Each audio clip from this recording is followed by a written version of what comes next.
Chapter 1. In the Beginning. Think of a big, beautiful, empty land with mountains, forests, lakes, animals, and fish, but no people. This was America 16,000 years ago. Around that time, the first people probably arrived in Alaska from Asia. They traveled south and became the Native Americans of North America and the Maya, Aztecs, Inca, and other peoples of Central and South America. The Inuit, Eskimos, came to Canada and the Arctic the same way. But there are only a few of these peoples in America today. In the 16th century, Europeans started to come to America, and soon after that, they brought slaves from Africa to work for them. Large numbers of immigrants continued to arrive from all over the world until the middle of the 20th century. The empty land was now full of people, speaking different languages and with different ideas. There are just 3 countries now in North America: Canada, Mexico, and the USA. But there were nearly several more. And the 300 million people who live in the 50 states of the United States are not all the same. About 67% are white, 13% Hispanic, Spanish-speaking, 13% black, 4% Asian, and just 1% Native American. Most of them speak English, but it is not the same English as people speak in Britain, and many Americans speak Spanish as their first language. So, how was the USA born? How did it grow? What kind of country is it now? This book will try to answer those questions and many more.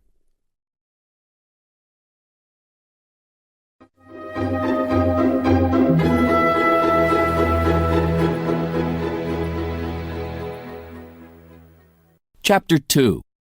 The Pilgrim Fathers.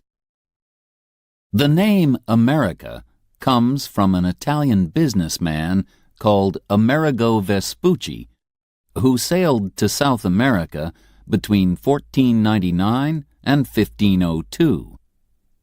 But he was not the first European to make the dangerous journey across the Atlantic.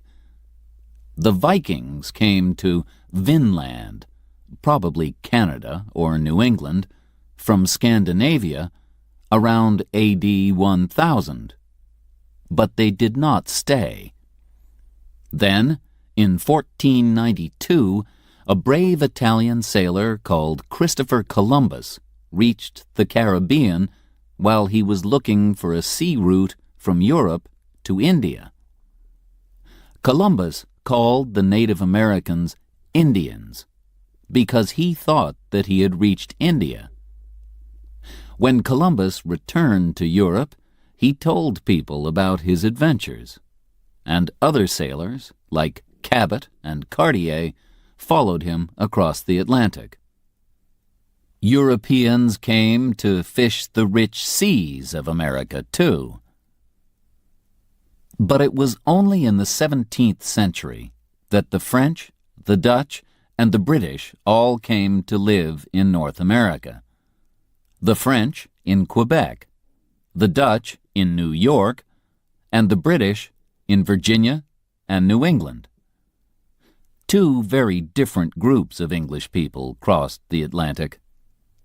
The first group began the colony of Jamestown in Virginia in 1607. They hoped to find gold there, but life was very hard for them. There was very little food, and many of them died during the first winter.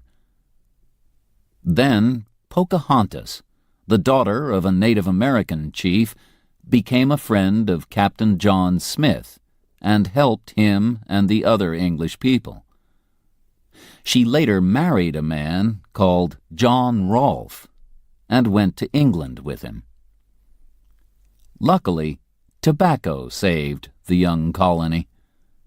It was easy to grow tobacco in Virginia, and smoking was becoming very fashionable. People in the colony stopped looking for gold and began to grow tobacco, which they sold in Europe.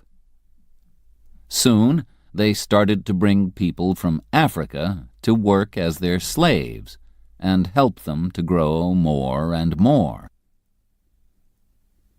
John Smith traveled north in 1614 to the part of America that he called New England. When he returned to London, he told people that it was a good place to live. In 1620, another group of 101 English men, women, and children arrived in Plymouth, Massachusetts. These people are called the Pilgrims, or Pilgrim Fathers, and they had very strong ideas about religion. They did not want to live in England because they did not agree with the English Church. So they sailed to America in a ship called the Mayflower. They farmed the land, and they bought and sold animal skins. They thought that all people were equal, and so they did not have slaves. The Pilgrims, too, were often ill and hungry, and nearly half of them died in the first year. But they had help from some of the Native Americans, particularly a man called Squanto. He went to Europe as a prisoner in 1605 and spent some years in England, so he spoke some English. He showed the Pilgrims how to hunt and grow corn. In the autumn of 1621, the Pilgrims had a big dinner to give thanks for the first food that they had grown themselves. This day was called Thanksgiving, and Americans still celebrate it every year on the fourth Thursday of November. It is one of the most important holidays in the year, and people often travel many hundreds of kilometers to be with their families. They eat a big dinner with two of the foods that the Pilgrim Fathers found in America: turkey and pie filled with pumpkin.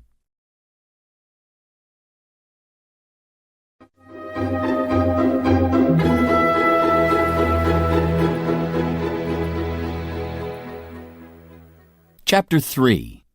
The War of Independence. More and more British people came to live on the east coast of North America in the 17th century, starting colonies in Maryland, Rhode Island, Connecticut, New Hampshire, North and South Carolina, New Jersey, and Pennsylvania. Georgia followed in the 18th century, when the British also took New York and Delaware from the Dutch. By 1770, there were 13 colonies along the east coast of North America, and they were all governed by Britain. But Britain was a long way away, and the people of the colonies became angry at the high taxes that the government made them pay. In December 1773, a group of men threw 342 boxes of tea into the sea at Boston because they did not want to pay the British tax on it. This was the Boston Tea Party. The British government was now angry too, and in April 1775, some Americans fought a group of British soldiers at the towns of Lexington and Concord, near Boston in Massachusetts. more and more Americans arrived until the British soldiers had to move back to Boston. A few months later, after the Battle of Bunker Hill near Boston, it was clear that Britain was at war with its American colonies. A rich farmer from Virginia, George Washington, became the chief of the American Army. People tell a story about Washington to show that he was an honest man. They say that when he was a boy, he cut down a tree, and this made his father angry. But when his father asked him about it, he told him, "I cannot tell a lie. I cut down the tree." The colonies did not say that they wanted to be fully independent until the summer of 1776. A man called Thomas Jefferson wrote the famous Declaration of Independence, where he said that the king, George III, was not a good king because he had not let his people have their rights: the right to life, to freedom, and to happiness. The day of the Declaration of Independence, the 4th of July, is another important American holiday. The Americans finally won the war in October 1781, and 2 years after that, they were free to govern themselves. In 1789, they made George Washington their first president. Although he wanted to go back to his farm at Mount Vernon and enjoy a quiet life, he stayed president until 1797. He died in 1799, just 2 years after he returned home. The names United States of America and American were first used at the time of the War of Independence. The 13 colonies became the first 13 states of the United States. In 1803, after Jefferson became the third president, he bought a large area of land in the Midwest from France. It was 5 times as big as France, and it only cost $15 million. Jefferson then sent 2 brave men, Meriwether Lewis and William Clark, to travel across America all the way to the Pacific. With a young Native American woman called Sacagawea to help them, the 2 men traveled 13,000 kilometers between 1804 and 1806. They found many animals, plants, and fish that were new to Europeans, and they made maps of the rivers, mountains, and land that they crossed. In 1819, the USA bought Florida from Spain. The United States was now twice as big as it had been in 1781. And by 1848, after it won Texas and the Southwest from Mexico, it had grown again. It now reached all the way from the Atlantic to the Pacific, over 5,000 kilometers. Finally, the American government bought the land northwest of Canada from Russia in 1867 for $7.2 million, and it became the state of Alaska in 1959. The American flag, known as the Stars and Stripes, first appeared at the time of the War of Independence. It has a stripe for each of the first 13 states, and a star was added every time a new state joined, so there are now 50 stars. The last star was added when the beautiful islands of Hawaii in the Pacific, 4,000 kilometers west of California, became the 50th state of the USA in 1959.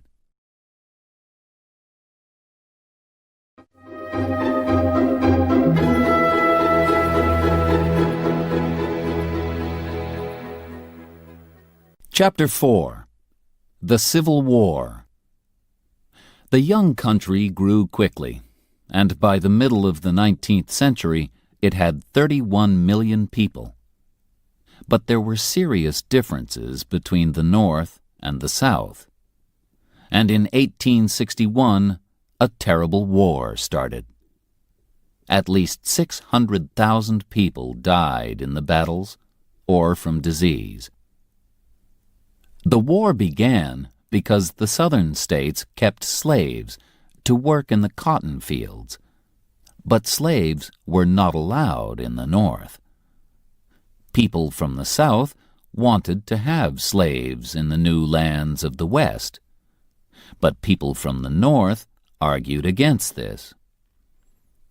In 1860, Abraham Lincoln was elected 16th President of the USA. He belonged to the Republican Party, which did not want people to have slaves. On the 24th of December, South Carolina said that it wanted to be independent, and the other southern states soon followed. The fighting began on the 12th of April, 1861, at Fort Sumter. The South had some of the best soldiers. One was the famous Robert E. Lee, and they had plenty of money from selling their cotton to Britain. But the North had more men and more factories. They also had Lincoln, one of the best presidents that the USA has ever had. He was born on a farm in Kentucky, but he worked hard in order to learn as much as he could. Lincoln made the Republican Party strong and spoke about rights and freedom. A very important battle was won by the soldiers of the North at Gettysburg in Pennsylvania in 1863. Lincoln spoke there afterwards about the brave soldiers who had died. This became known as the Gettysburg Address, and contains the famous words, "Government of the people, by the people, for the people." Two famous soldiers helped the North to win the war.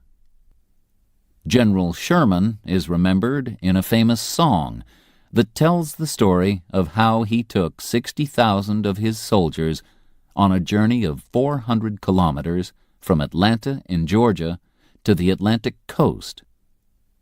In this way, he cut a wide path through the southern states, and after that, it was hard for the armies of the South to join together and fight the North. After the war, Sherman became head of the American Army. General Ulysses S. Grant represented the North at Appomattox in 1865, when the South, under Lee, accepted that they had lost the war. Grant was very fair to Lee's soldiers, who did not have to go to prison. Some years later, in 1868, he became president. Sadly, on the 14th of April, 1865, 5 days after the end of the war, President Lincoln was shot at the theater by a man called John Wilkes Booth, who hated Lincoln and was angry about the war. After Lincoln's death, the new president was not strong enough to bring the North and the South together, and people continued to argue about the rights of black people.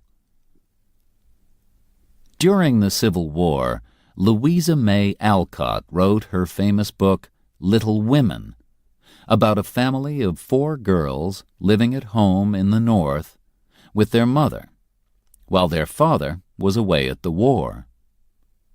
Another very famous book, and later film, about the war is Gone with the Wind, written in 1936. It tells the story of Scarlett O'Hara, a rich young girl who was living comfortably in the southern state of Georgia when her life is destroyed by the war.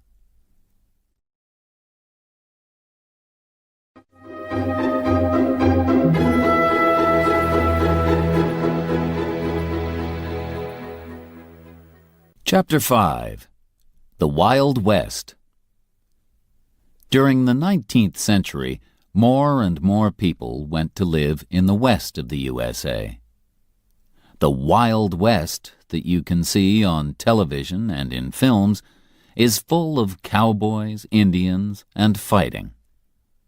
In fact, there were very few cowboys, no more than 40,000.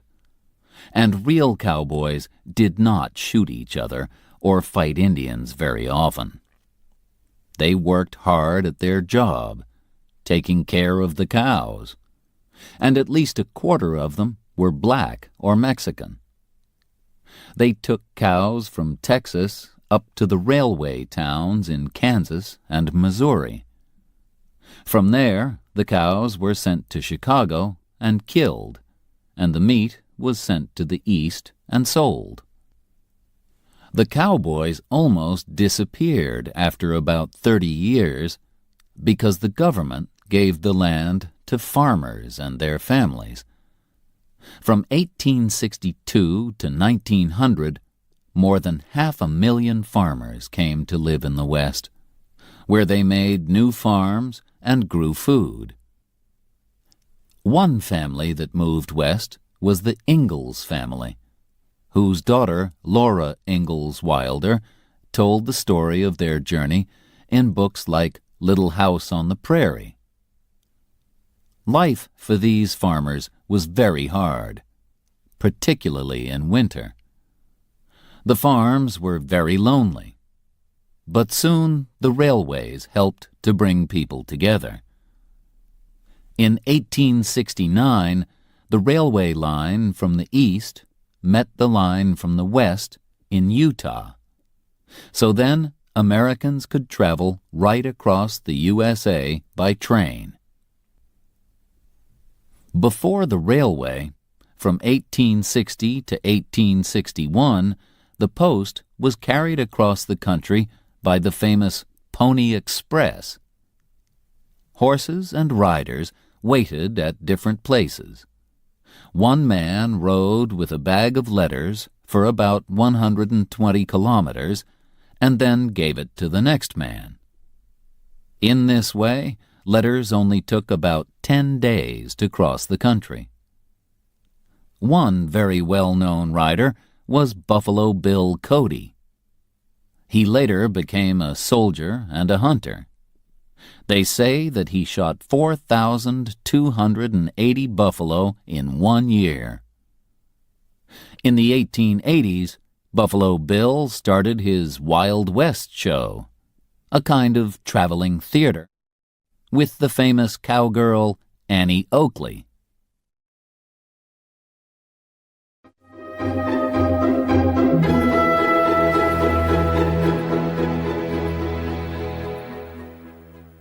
Chapter 6. Native Americans. There were about 2 million Native Americans in North America in the 15th century when the Europeans arrived. They belonged to 300 different groups and spoke more than 2,000 different languages. Sadly, the Europeans fought and killed many Native Americans and also brought diseases which killed them. The film The Last of the Mohicans, from the book by James Fenimore Cooper, shows the sad end of a group of Native Americans in the 18th century. The Native Americans that we know as Indians in cowboy films lived in the West. They were the Cheyenne, the Blackfoot, and the Sioux, also known as Lakota, for example. There were about 60 million buffalo in North America, and the Native Americans hunted them and used them for food, clothes, houses, knives, and other things. But when the Europeans arrived, they wanted to take the land for farms or railways. They shot millions of buffalo, and by 1900 there were fewer than 1,000 of these animals in all of the USA, and fewer than 250,000 Native Americans. The great Sioux chief Sitting Bull fought against the white men who wanted to move his people from their own land to Indian land further west. He won an important battle at Little Bighorn in 1876, but could not win the war. The Indian Wars ended in 1890 with the Battle of Wounded Knee, when American soldiers killed many Sioux men, women, and children. After this, Native Americans had to live in special places called reservations. Even today, about a third of the 4.4 million Native Americans live on reservations. They are often very poor, and a lot of them do not have jobs. So they sometimes drink too much alcohol in order to forget their problems. Some Native Americans build casinos where people can go to win money from cards and other games, and this brings in money for the reservations. Other groups refuse to do this, and also do not allow alcohol on their reservations. Many of the big reservations are in the Southwest, the home of a different type of Native American. Among the people of the Southwest are the Hopi and the Zuni. They keep sheep, make pots, and also make beautiful jewelry from silver and blue-green stones. Their religion is very important to them. Their dancing often has a religious meaning, and they make beautiful religious pictures. The biggest reservation, where 200,000 Navajo people live, is nearly 65,000 square kilometers. The Navajo make wonderful colored blankets. The Navajo language is very unusual. During the Second World War, the American Army used Navajo soldiers to send secret radio messages that the enemy could not understand.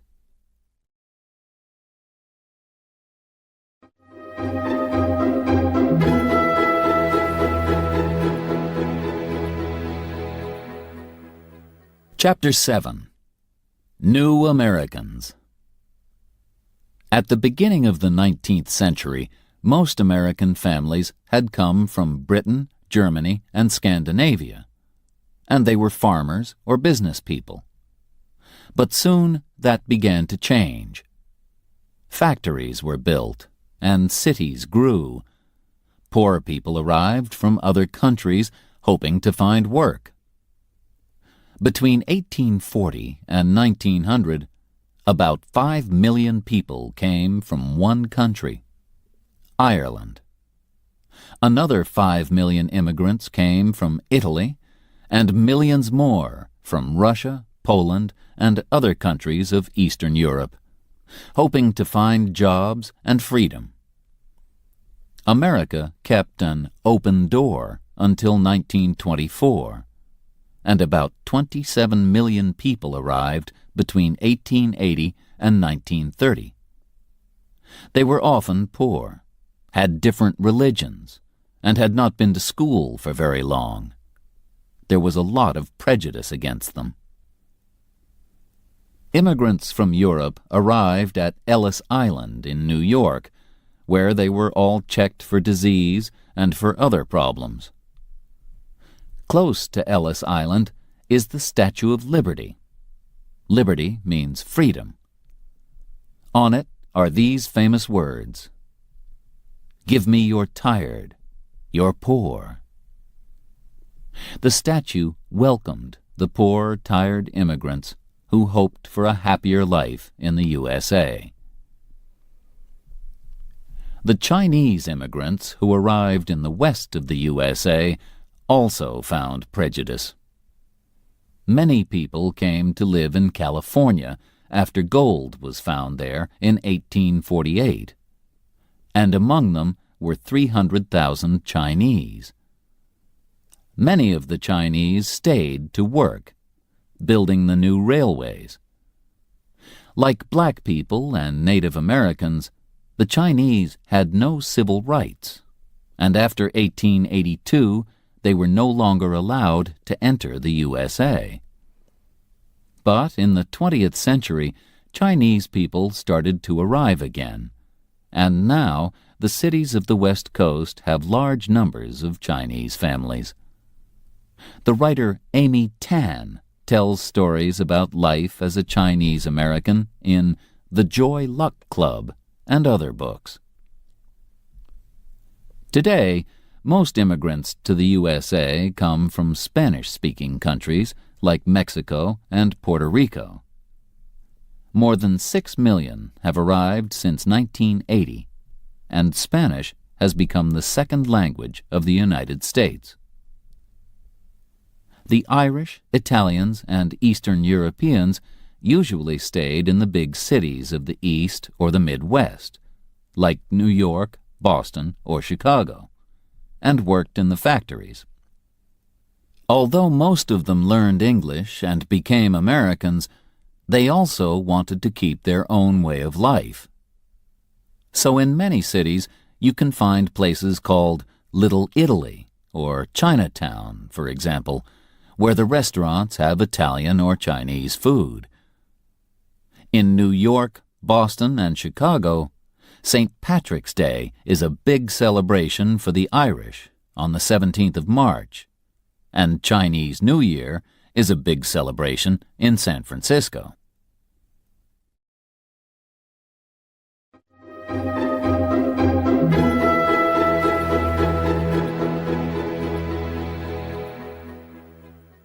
Chapter 8. Black Americans. Today, about 39 million of the 300 million people in the USA are black. They used to live mostly in the South, working in the cotton and tobacco fields.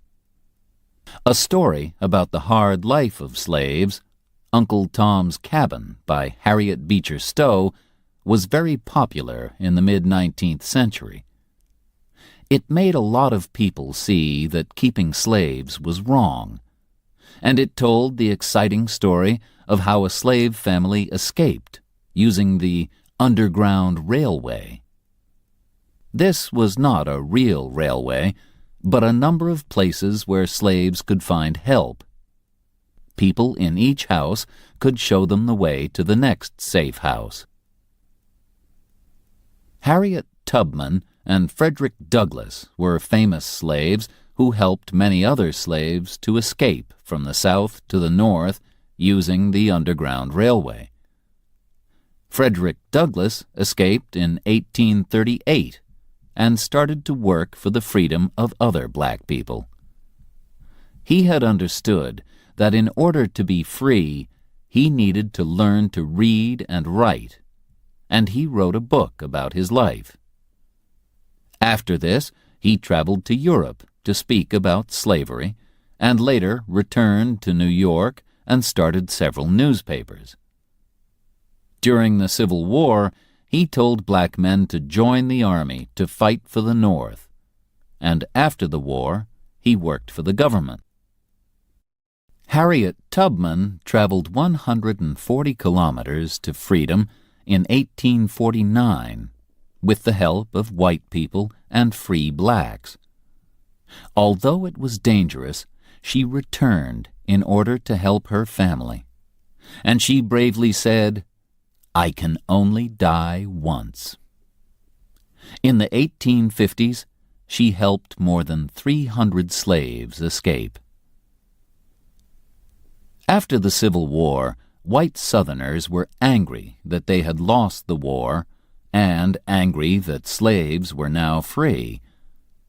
They showed a lot of prejudice against black people. Some white people joined the Ku Klux Klan, groups of men who dressed in white, covered their faces, and went out to beat and murder black people. Black men could not vote until 1870, and even after they got the right to vote, they often did not use it because they were frightened. The book To Kill a Mockingbird by Harper Lee tells the frightening story of a black man, Tom Robinson, in 1930s Alabama. Although Tom has done nothing wrong, people easily believe that he is a criminal, just because he is black. In the 20th century, black people began to travel to the cities of the North to look for work. So there are now more black people in the North than in the South. But even in the North, they lived separately.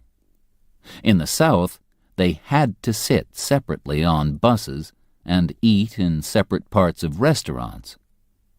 Until 1954, they also had to go to different schools. Then, in the 1950s, a churchman called Martin Luther King began to fight for the civil rights of black people. Groups of black people started to break the law, but not in a violent way.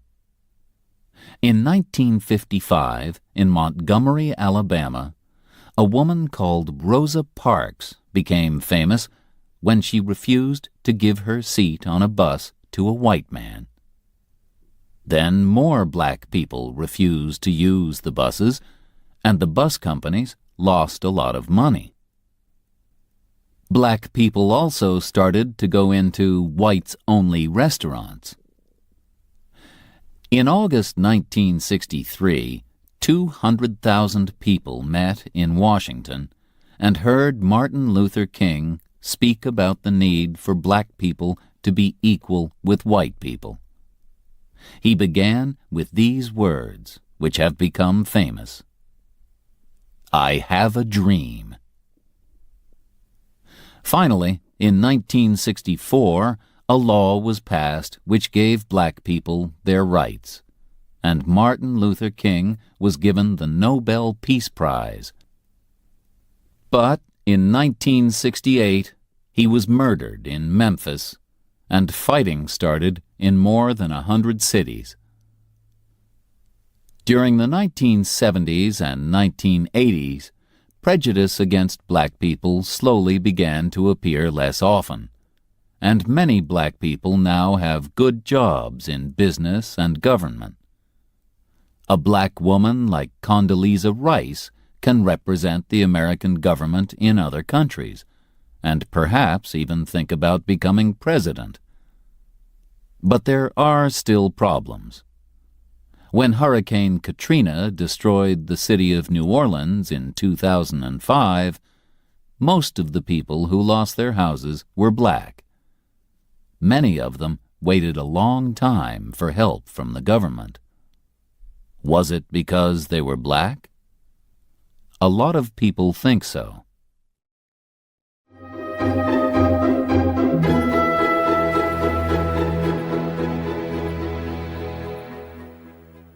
Chapter 9. The Government of the USA. The government of the USA has three separate but equal parts: Congress, the President, and the Supreme Court. Women got the vote in 1920, and all Americans can now vote when they are 18. There are some rights that all Americans have by law.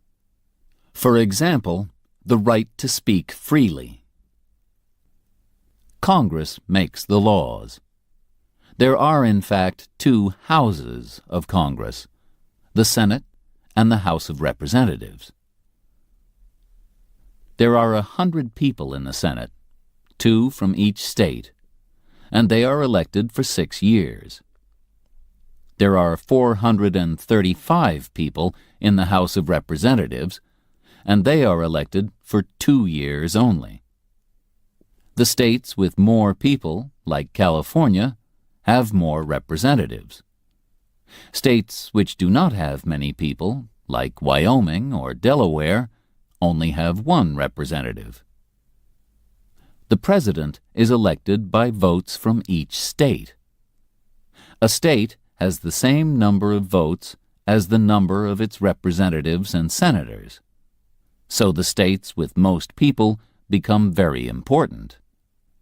Florida has 25 votes, and so when just 51% of people in Florida voted for George Bush in 2000, he got all 25 votes from that state. The president is the most important of all the people in the government. He, until now the president has always been a man, is the chief of the country, like a king or queen, and he is also the head of the army.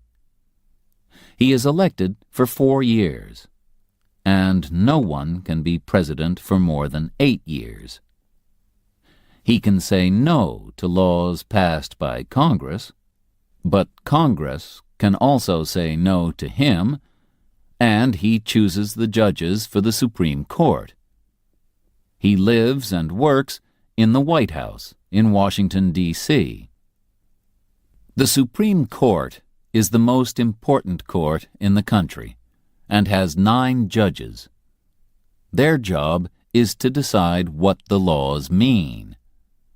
They can also say that Congress has made a law which is wrong, or that the president has done something wrong. As well as the government in Washington, each state has its own government. Laws can be very different from one state to the next. They say very different things about, for example, how old you must be to get married, or to drive a car. Different states punish criminals differently, too. In some states, you must die if you murder someone, but in others, you only go to prison. The island of Puerto Rico in the Caribbean is not a state, but it is not independent either. People from Puerto Rico do not pay American taxes and cannot vote in American elections. There are 2 important political parties, the Republicans and the Democrats. The Republicans want people to work to help themselves, and so they think that taxes should be low. The Democrats think that the government should help the poor, and so it needs taxes. But the difference between the 2 is not always clear. After the 2000 election, a map showed that the Democrat states were on the northeast and west coasts, and around the Great Lakes in the north. But the Republican states were across the center and in the south of the USA. Americans are happy that they do not have a king or queen, and they say that anyone can become president. But you need a lot of money to tell people about yourself and your ideas, so it is easier to become president if you come from a rich family. The 2nd and 6th presidents, John Adams and John Quincy Adams, were father and son. And in modern times, the Bush family has had 2 presidents. From 1989 to 1993, George Bush was president, and in 2001, his son George W. Bush became president too. At the same time, Jeb Bush, the brother of George W. Bush, was head of the government of Florida. Some other families have also nearly had 2 presidents. President Kennedy's brother Robert hoped to become president, but he was killed in 1968. And many people think that Hillary Clinton will follow her husband Bill. If she does, she will be the first woman president. A president must also be able to speak well to crowds of people. Ronald Reagan, the 40th president, could do this because he used to be an actor. He became head of the government of California in 1967 and was president from 1981 to 1989. Another actor, Arnold Schwarzenegger, also became head of the government of California in 2003. And some people believe that film stars will become successful politicians more often in future.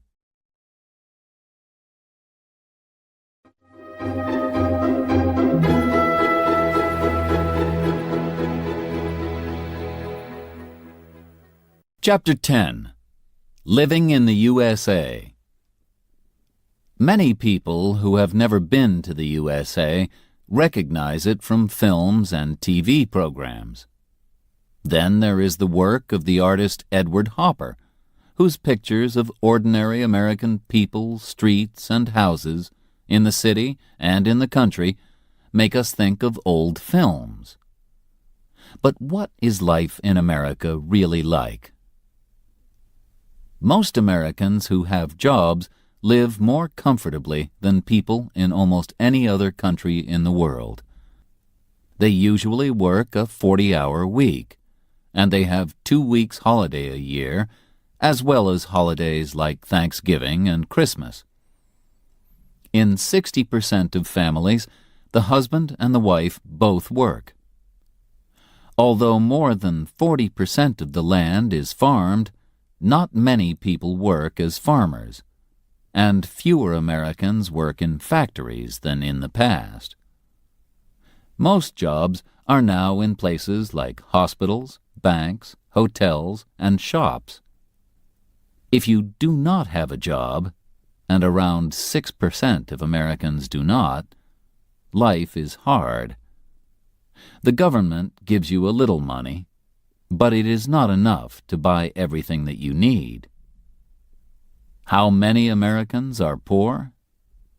Around 13% of all Americans are poor, but 25% of black people and 22% of Hispanic people are poor.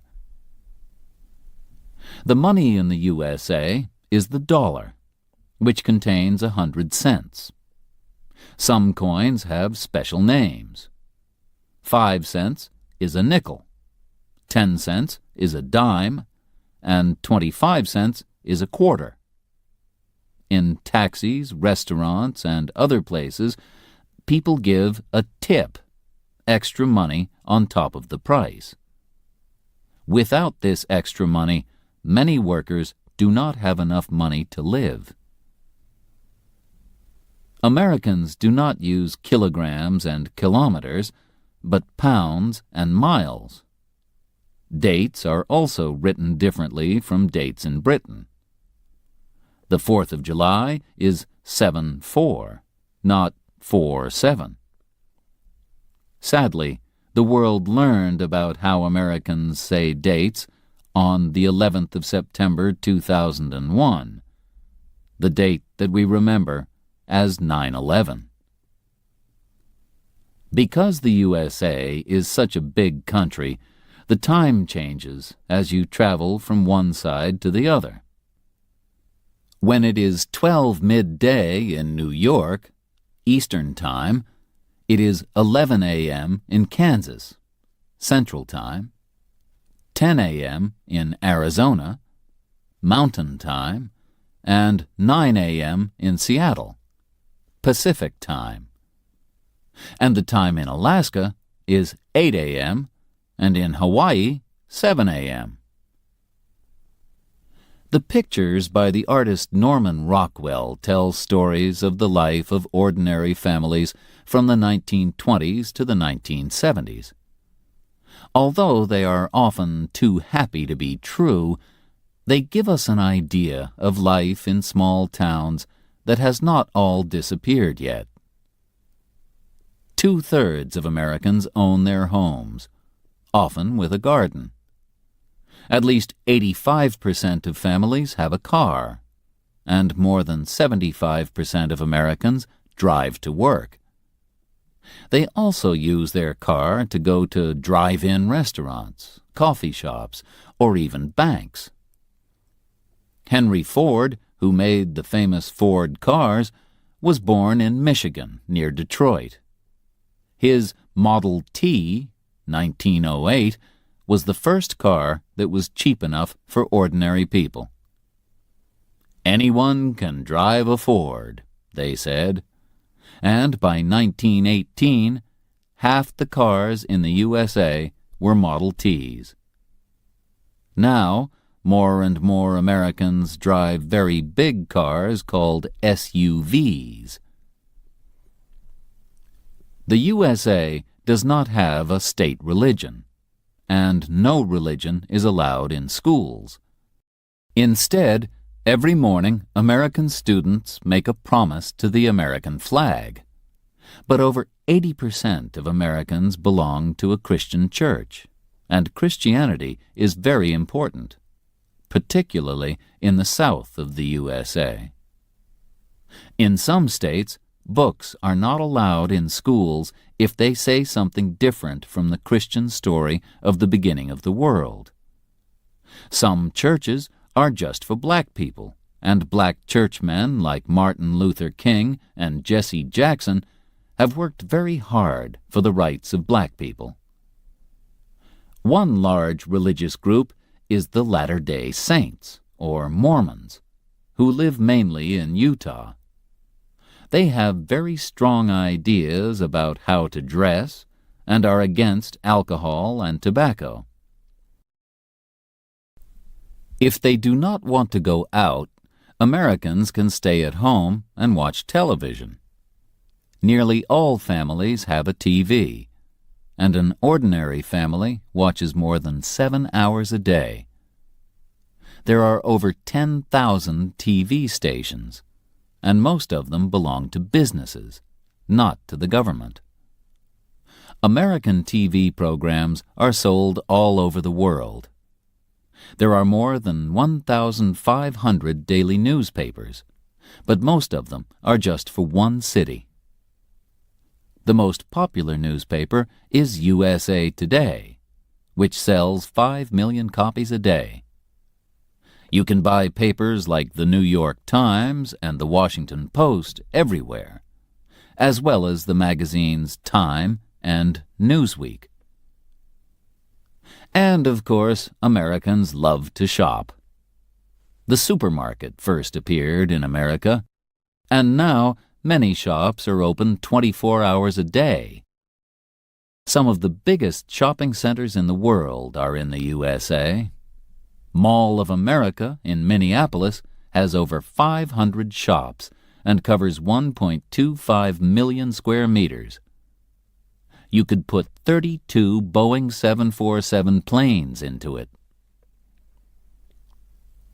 Americans have to pay if they visit a doctor or go to hospital, but they do not usually pay to go to school.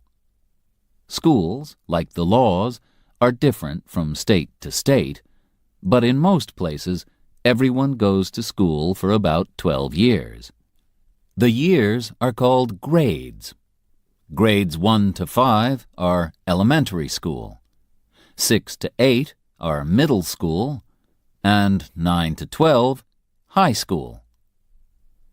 About 85% of students finish high school and celebrate with a party known as a prom. They also make a yearbook.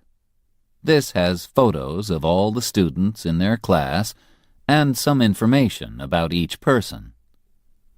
Films like American Graffiti and The Breakfast Club have shown what life is like at an American high school. About half the students who finish high school go on to study for another 2 or 4 years. Harvard and Yale in the East and Berkeley in California are among America's famous universities. Most Americans enjoy sports, and baseball, basketball, and football are popular. American football is a very different game from European football. Players carry the ball more than they use their feet. But the favorite sport in the USA is baseball. The film Field of Dreams tells the story of a farmer from Iowa in the Midwest, played by Kevin Costner, who dreams of the Chicago White Sox team and makes a baseball field for them in a field on his farm. Baseball is played by 2 teams of 9 people. Each player from the first team tries to hit the ball and run round a big square from corner to corner. The players from the second team try to catch the ball. Players try to get all the way round the square before the other team can get the ball to a corner. After 3 players go out, it is the turn of the second team to hit the ball. Some famous teams are the Los Angeles Dodgers, the New York Yankees, and the Boston Red Sox. Perhaps the greatest baseball player in history was Babe Ruth. He was born in 1895 and played with the Boston Red Sox and then the New York Yankees. He died in 1948, but he is still remembered today.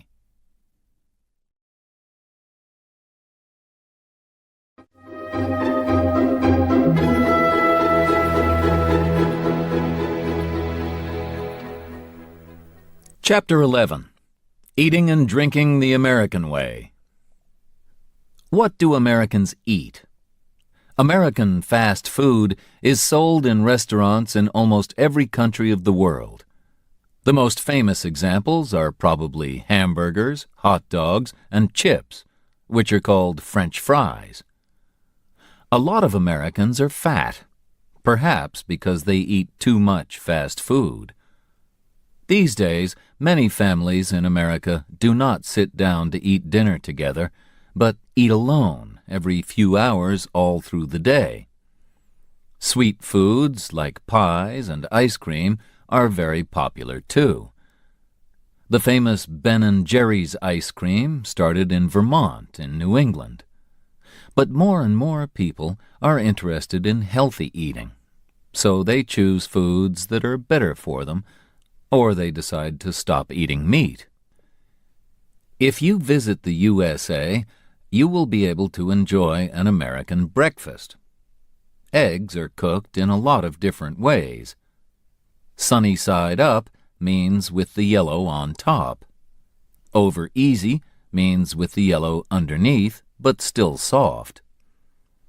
With your breakfast, you can drink as much coffee as you want, all for the same price. In fact, you can drink coffee all day in the USA. It is, of course, the home of Starbucks, which, since the 1990s, has changed the way everybody drinks coffee. Now, all over the world, you can go to a coffee shop and choose from a very long menu of coffees. What else can you drink that is really American? Coca-Cola was first made in 1886 by an American called John Pemberton. Today, it is sold in 195 countries, and Coke is one of the best-known words in the world. You can also find excellent American wine from the West Coast, particularly California. But Americans are not allowed to buy alcohol until they are 21. In many states, you cannot smoke in places like bars, restaurants, and places of work. From 1920 to 1933, during Prohibition, it was against the law to drink alcohol at all in the USA. But many people still wanted to drink it. So criminals like Al Capone brought alcohol into the country and made a lot of money. In American restaurants, you can eat all kinds of tasty food from different countries. Chinese, Mexican, and Italian, for example. The immigrants who came to the USA brought their own favorite foods with them. These then changed into new styles of cooking that are special to the USA. For example, Tex-Mex, Texan Mexican food, is like Mexican but uses more meat. Cajun food is spicy food from Louisiana, with unusual names like gumbo and jambalaya. Soul food is the food that black families like to cook in the South. It is usually meat or fish with green vegetables, sweet potatoes, and cornbread, perhaps with pie afterwards.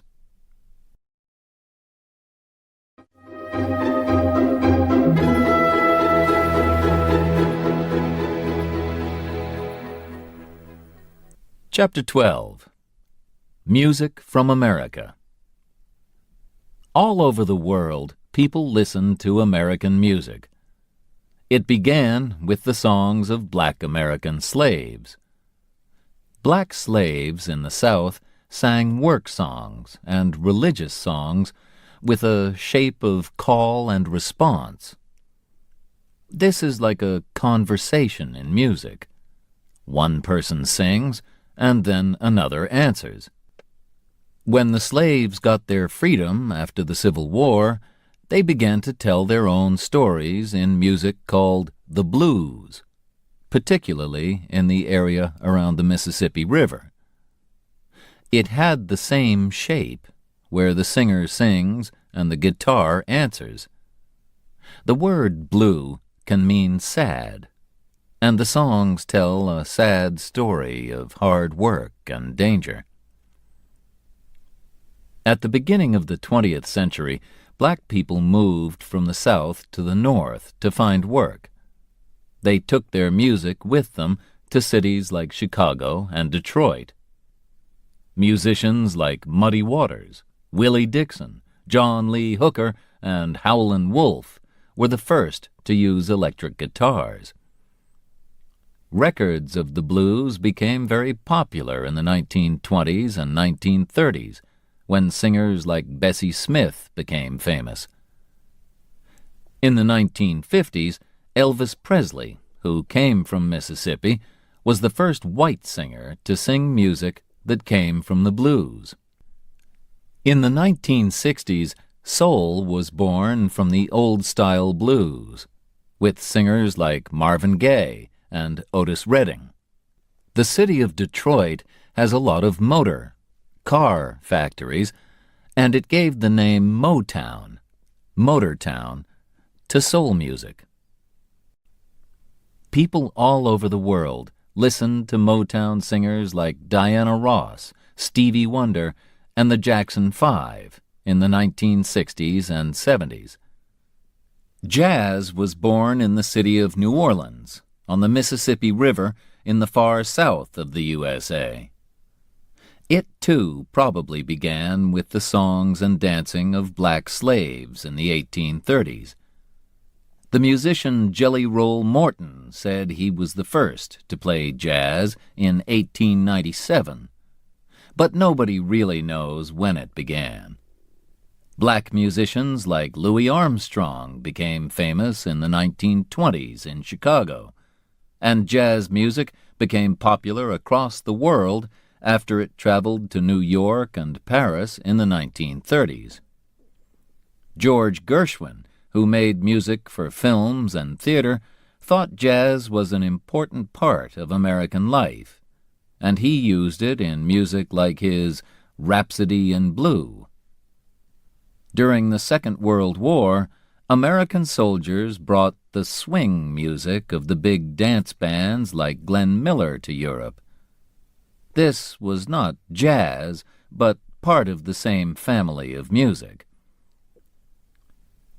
Now names of great jazz musicians like Miles Davis, Stan Getz, and John Coltrane are known all over the world, and people write, sing, and play jazz in many countries. But New Orleans, where it all began, is not the exciting place that it once was. The city was famous for Mardi Gras. which was like a wonderful party in the streets, with colorful clothes, music, and dancing. But the city is on land which is lower than the sea, and in 2005, Hurricane Katrina covered its streets and houses with water. Several thousand people died, and the city was badly damaged. Will New Orleans live again one day as the home of music? The musicians hope so, and many still come every year to play in the New Orleans Jazz Festival. Another popular kind of American music is country, or country and western, which has its home in Nashville, Tennessee. It started from the music of the Scottish, Irish, and English people who came to live in the Appalachian Mountains.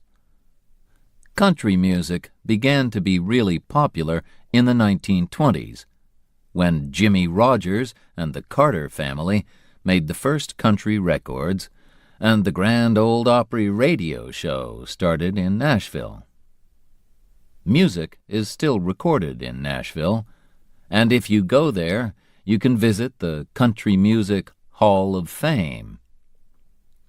One of the most famous women country singers is Dolly Parton, who has also appeared in films like 9 to 5 and Steel Magnolias.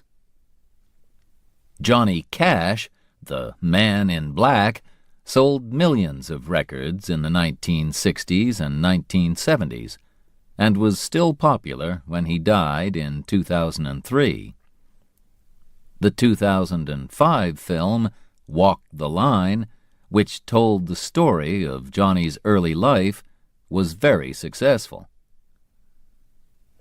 In the 1990s, a new kind of music called rap became popular in New York. It came from black and Puerto Rican people and told of a dangerous life on the streets, where there was fighting and killing. Rappers don't sing, but they talk very fast over music. Some famous rappers are Eminem, Snoop Dogg, and Missy Elliott.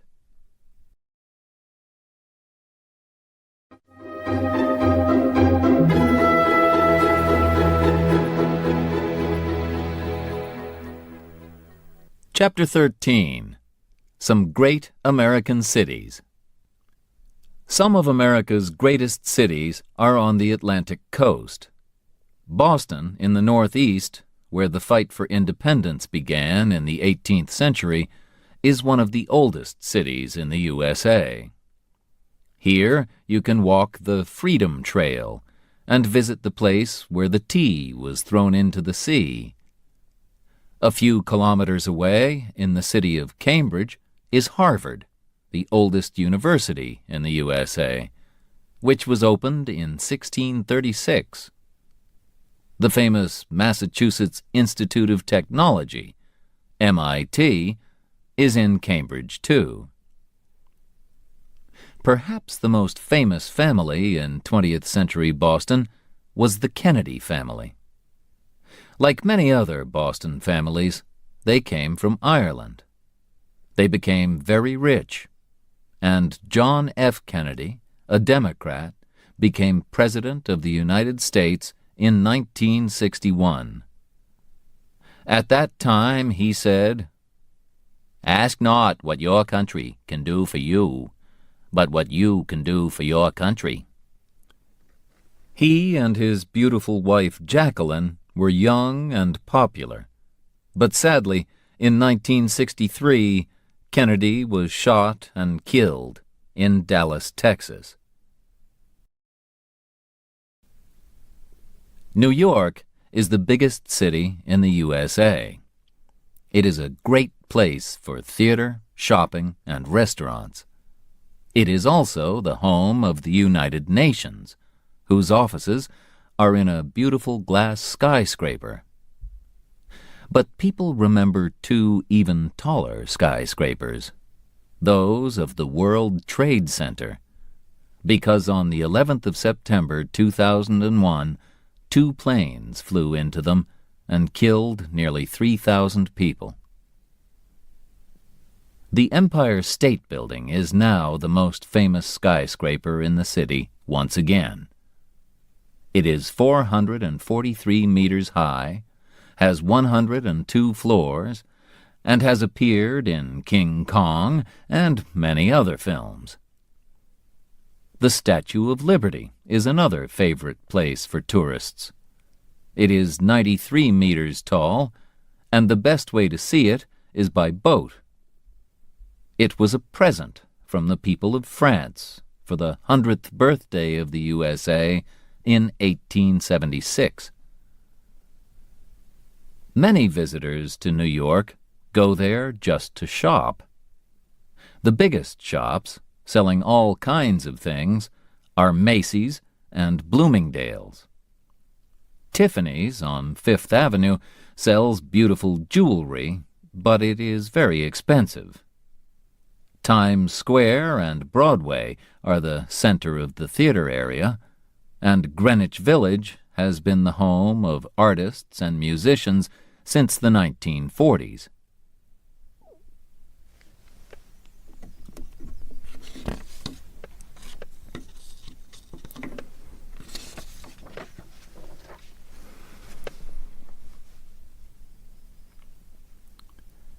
There are many museums in New York, and the biggest is the wonderful Metropolitan Museum of Art.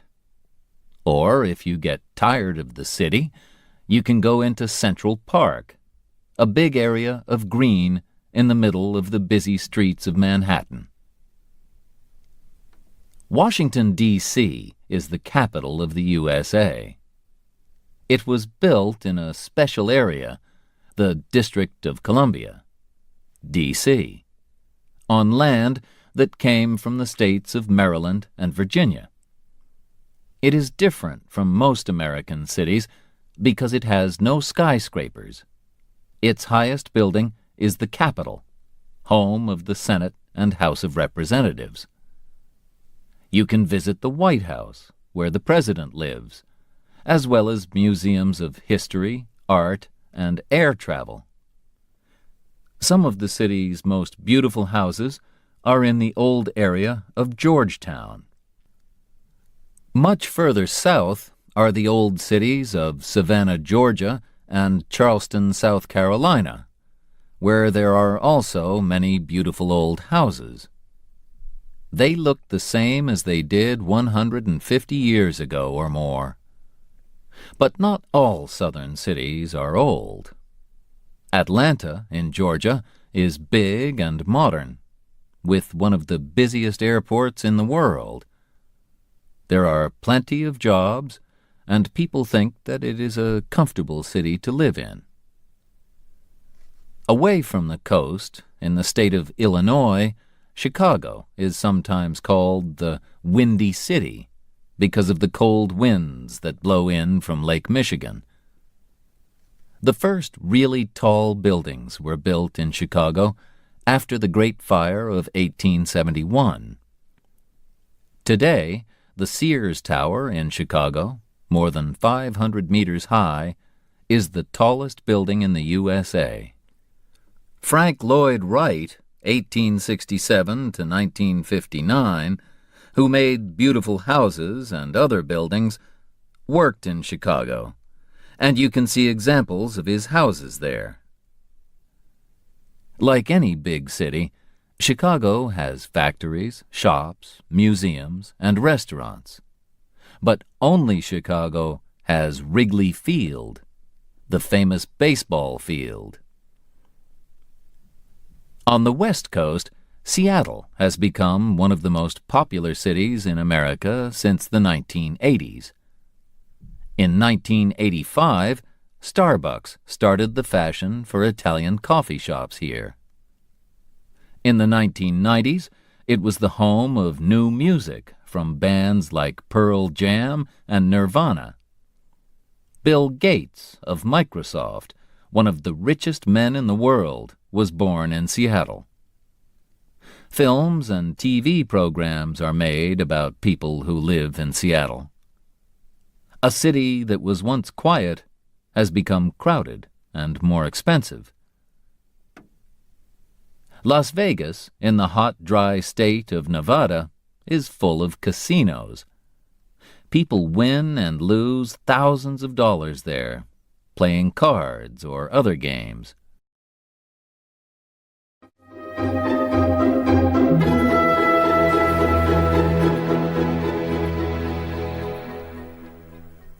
Chapter 14. California. More people live in California than in any other state, over 30 million of them. It is the biggest state after Texas and Alaska, and it is a state of differences. The highest mountain in the USA outside Alaska is Mount Whitney in the east of the state. It is 4,420 meters high. And California has the lowest, driest place in the USA, Death Valley, which is 86 meters lower than the sea. It is very hot there, 56.7 degrees centigrade on the hottest day in 1913. And in some years it does not rain at all. But the north of the state is quite cold and wet. This is where the great redwood trees grow, the tallest trees in the world. The biggest is 115.5 meters high. Also in the north is the Napa Valley area, where excellent wines are made. California grows more fruit and vegetables than any other state in the USA. But it is also famous for its computer factories. Hewlett and Packard started their business in California, and Apple have their head offices there. San Francisco is, many people think, one of the most beautiful cities in the world. In 1849, people came here to look for gold, and they became known as 49ers. Jeans were first made in San Francisco by Levi Strauss in those days. The city grew fast, but was nearly destroyed in 1906 by an earthquake and the fire which followed it. There was another big earthquake in 1989 when 62 people died, and everyone knows that one day there will be another. But 800,000 Americans continue living in San Francisco because life there is fun.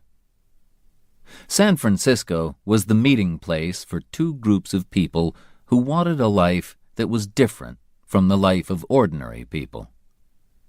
In the 1950s, there were the beatniks, like writers Allen Ginsberg and Jack Kerouac, who wore black and were not interested in money and jobs. Then, in the 1960s, hippies came to San Francisco. They wore bright clothes, had long hair, and wanted a world full of peace and love. 1967 was the Summer of Love, with songs that talked about peace and love and told young people, if you go to San Francisco, wear a flower in your hair. San Francisco is also famous for the Golden Gate Bridge, which was built in 1937 and joins the city to Marin County.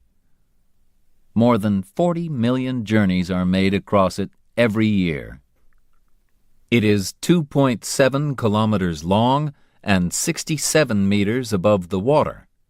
From the bridge, you can see the island of Alcatraz, which was a prison until 1963. Los Angeles is the second biggest city in the USA, with 3.8 million people. It can take hours to drive from one side to the other, and people almost always drive. The number of cars means that the city has a problem with dirty air. In some parts of the city, crime is a problem too. But visitors still come to see places like Hollywood and Beverly Hills. The first film was made in Hollywood in 1911, in a place where orange trees used to grow. The first films, with actors like Rudolph Valentino, Charlie Chaplin, and Buster Keaton, were silent. But then, in 1927, films got sound. In the 1930s and 1940s, famous stars like Clark Gable, Humphrey Bogart, and Katharine Hepburn appeared in films like It Happened One Night, Casablanca, and The Philadelphia Story. Some of the greatest films of the time came from the crime stories of the famous Californian writers Dashiell Hammett and Raymond Chandler. Chandler wrote about the detective Philip Marlowe, who was played by Bogart in The Big Sleep. Today, films are big business. It costs millions of dollars to make them, but they can make millions of dollars more. On Hollywood Boulevard, you can visit Mann's Chinese Theater, where film stars have left the shapes of their hands and feet in the ground. You can visit Paramount Studios in Hollywood, where the Godfather films were made, or Universal Studios outside the city, where you can feel an earthquake or see King Kong and Jurassic Park. In Beverly Hills, you can drive past the homes of famous stars. Mickey Mouse first appeared in 1928 in films by Walt Disney. Disney died in 1966, but his company continues to make very popular films like Pirates of the Caribbean. Disneyland is the top place for tourists in California. It is in Orange County, in the south of the state. If you visit Disneyland, you will meet Mickey Mouse and his friends walking around the park. You can visit the castle of Sleeping Beauty, ride on a riverboat, or have an Indiana Jones or Tarzan adventure.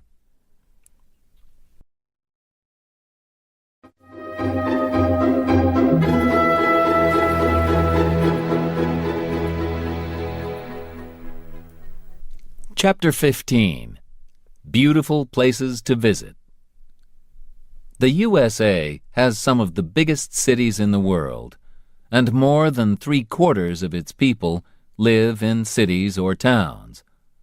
This means that there are also some very empty places, which have not changed much since the first Europeans arrived. The government has kept some of them as national parks, beautiful natural places where people are not allowed to build houses or factories. Many artists have photographed the beautiful parks of America. One of the most famous is Ansel Adams, who was born in San Francisco a few years before the earthquake of 1906. Two of his favorite places were Yosemite in Northern California, which has been a park since 1890, and the coast of California. Traveling north from California, you come to Oregon and then Washington. These states are cool and wet, but very beautiful, with big forests and high mountains. Here you will find a number of national parks like Mount Rainier and Crater Lake. The wonderful Rocky Mountains are in the states of Wyoming, Montana, Colorado, Idaho, and Utah, and are great for holidays. Walking, climbing, fishing, hunting, and horse riding are some of the things visitors enjoy here. You can also enjoy winter sports in places like Aspen, where there is a lot of snow. The only big city in the Rockies is Denver. Also in the Rocky Mountains is Yellowstone Park, in the states of Idaho, Wyoming, and Montana. It is famous for the geyser called Old Faithful, that shoots hot water up into the air up to 55 meters high. Salt Lake City, the capital city of Utah, is next to a lake that is much saltier than the sea. If you try to swim in this lake, you will find that you cannot stay under the water. South of the Rockies is the hot, dry state of Arizona, where the land has fantastic colors. Not just brown and green, but red, pink, orange, and blue. The most famous place in Arizona is the Grand Canyon. This deep river valley was made by the Colorado River cutting through the rock many thousands of years ago. Today, it is 1,600 meters deep, 446 kilometers long, and between 0.4 and 24 kilometers wide, with rocks in extraordinary shapes. You can walk down to the river, but it will take you 2 days to get there and back, and you must take plenty of water to drink. Next to Arizona, New Mexico is another hot, dry state, where farming is difficult and the ordinary people are poor. But many artists have also come from other parts of America to live in and around Santa Fe and Taos. One of the first was Georgia O'Keeffe, and there is a museum of her work in Santa Fe. In the Badlands National Park of South Dakota, visitors remember the Sioux who fought and died at Wounded Knee. But the Black Hills of Dakota are famous for Mount Rushmore, where the faces of 4 American presidents, Washington, Jefferson, Lincoln, and Theodore Roosevelt, were cut in the rock. It took 14 years, from 1927 to 1941. You can see them in the Hitchcock film North by Northwest, where Cary Grant nearly falls from the mountain while he is trying to escape. Canada and the USA meet at the 5 Great Lakes, which are an important route for ships traveling from the Atlantic to the Midwest along the St. Lawrence Seaway. The famous Niagara Falls are between Lakes Ontario and Erie.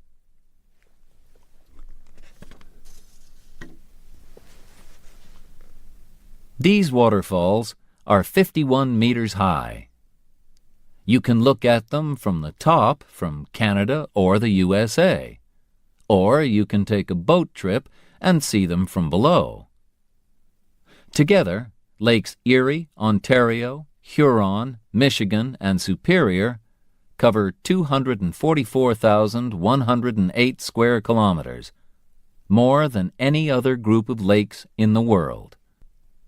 If you go there in the summer, it is almost like going to the sea. You can lie on the beach or sail a boat. But in winter, it is very cold.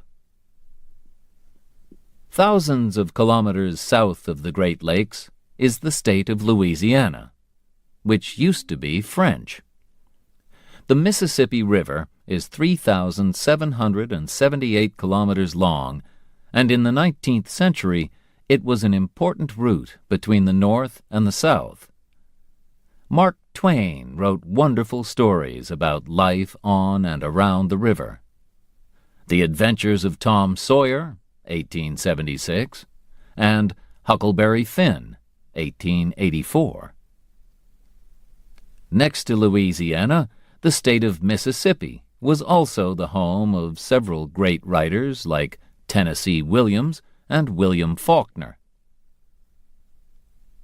Together, the states of Maine, New Hampshire, Vermont, Massachusetts, Connecticut, and Rhode Island are known as New England. Autumn, or fall as the Americans call it, is a good time to visit New England, because the leaves on the trees turn yellow and orange and red and gold. October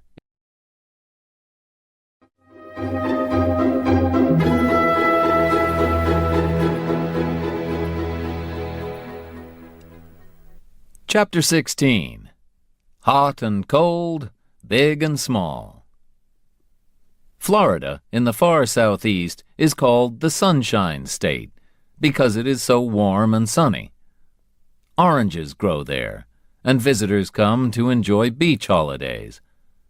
They can also visit Walt Disney World and the Kennedy Space Center. Florida has the Everglades, an area which is not like any other place in the USA. The land is very wet and has many trees, plants, animals, and birds that are not found in other parts of America. But Florida is very popular with older people who want to live somewhere warm.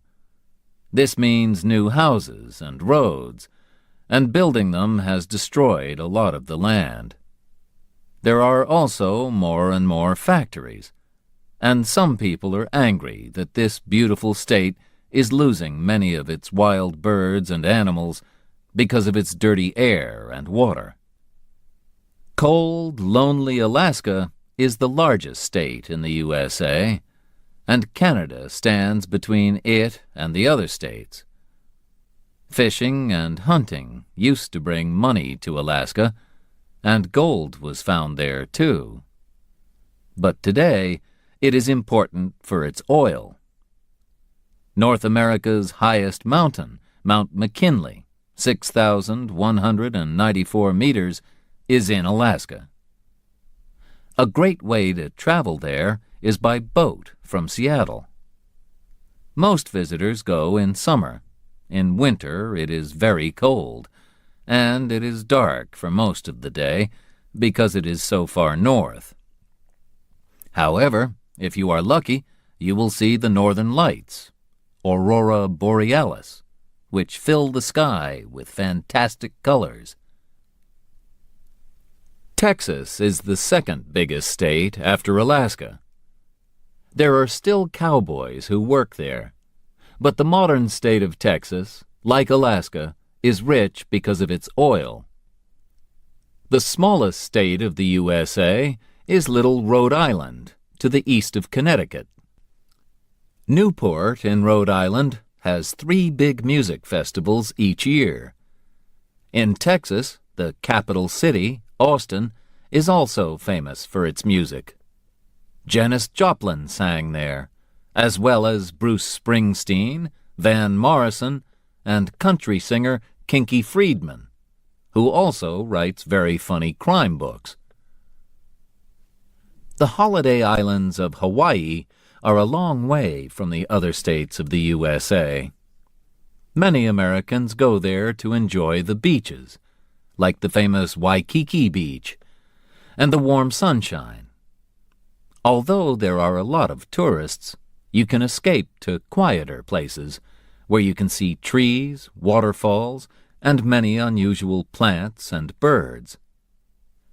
There are sadly only 9,000 true Hawaiians, but around a third of the people who live in the islands are part Hawaiian. But there are more interesting and exciting places to visit in the USA than will fit into one book. Choose what you prefer: busy city or quiet national park, cold mountains or warm sea, shopping or sports, and plan your own American journey.